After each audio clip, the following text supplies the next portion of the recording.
माझं नाव मला तर कुठे दिसत नाहीये, मग तुम्ही प्रिंटिंग मिस्टेक करून बाहेर निघणार का? आणि जर प्रिंटिंग मिस्टेक म्हणत असाल तर तुमच्यावर कारवाई का होऊ नये? कारण आम्ही आमदारकीला मतदान केलं आणि आम्हाला तुम्ही दुबार ठरवता, आणि हे निवडणूक आयोगाचं काम नाही का?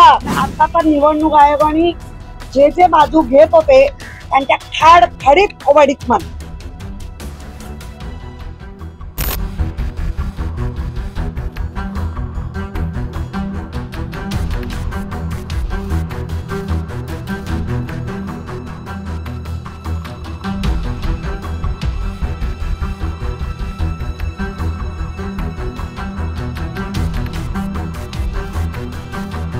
आदित्य ठाकरेंनी हा आवाज पुराव्यानिशी उचलला, पण त्यावेळेला सुद्धा आदित्य ठाकरेंना उत्तर भारतीय जनता पार्टीच्या प्रमुख नेत्यांनी दिली व त्यांना वेगवेगळ्या नावानी संबोधायला लागले, त्यांच्या कामाचं खच्चीकरण करण्याचं काम. पण आता तर निवडणूक आयोगाने जे बाजू घेत होते त्यांच्या खाडखडीत ओवाडीत मान.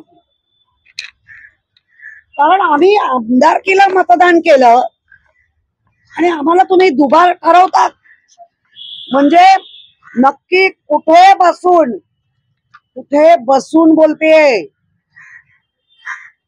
ही यादी बनवली आणि हे निवडणूक आयोगाचं काम नाही का? मग त्यांना निवडणूक आयोगाला जे सगळेजण संबोधितात, या कुठला आयोग आहे? आणि त्यांच्या भाषेत मी बोलते, मी माझी भाषा नाही, या भांडी भाषा आयोग आहे. मग अशा पद्धतीने तुम्ही म्हणजे माझं नाव नाही, मी एक जागरूक नागरिक आहे. मतदानाच्या वेळेला तुम्ही आम्हाला दुबार म्हणून बाहेर पण काढू शकता. म्हणजे सगळे अधिकार तर हळूहळू काढून घेतातच आहेत. मग ते महापालिकेवर ढकलतायत, मग महापालिकेत त्यांच्यावर ढकलते, मग ते केंद्रावर ढकलताय. म्हणजे आयोगाची ढकलगाडी चालू आहे.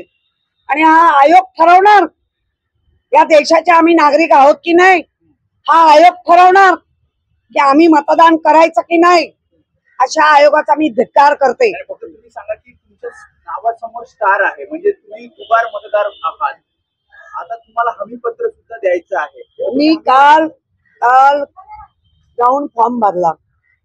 आता ठीक आहे, सगळेच मतदार याबाबत जागृत असतीलच, तुमच्या माहितीने आता ते जागृत झाले. पण प्रत्येकाला कळणार नाही माझं नाव दुबार मध्ये आहे का. म्हणजे तो मतदार जर मतदानाच्या दिवशी आतमध्ये गेला तर त्याला बाहेर काढतील. दुसरं नाव कुठे आहे म्हणजे आता तुमच्या माध्यमातून मी आयोगाला तेच विचारते, माझं नाव मला तर कुठे दिसत नाहीये, मग तुम्ही प्रिंटिंग मिस्टेक करून बाहेर निघणार का? आणि जर प्रिंटिंग मिस्टेक म्हणत असाल तर तुमच्यावर कारवाई का होऊ नये? तुम्ही कोण ठरवणार आहे आम्ही मतदान करायचं, आम्ही कोणाला करू, काय करू, हा वेगळा भाग आहे. पण आम्हाला मतदानाच्या प्रक्रियेत ज्याला सर्वोच्च स्थान आहे त्याच्यापासून आम्हाला वंचित ठेवणार. माजी महापौर होतात, पहिली व्यक्ती म्हणून मुंबईचा प्रथम नागरिक, हे जाणून बुजून केलंय का असा आता संशय आमचा वाढत चाललाय.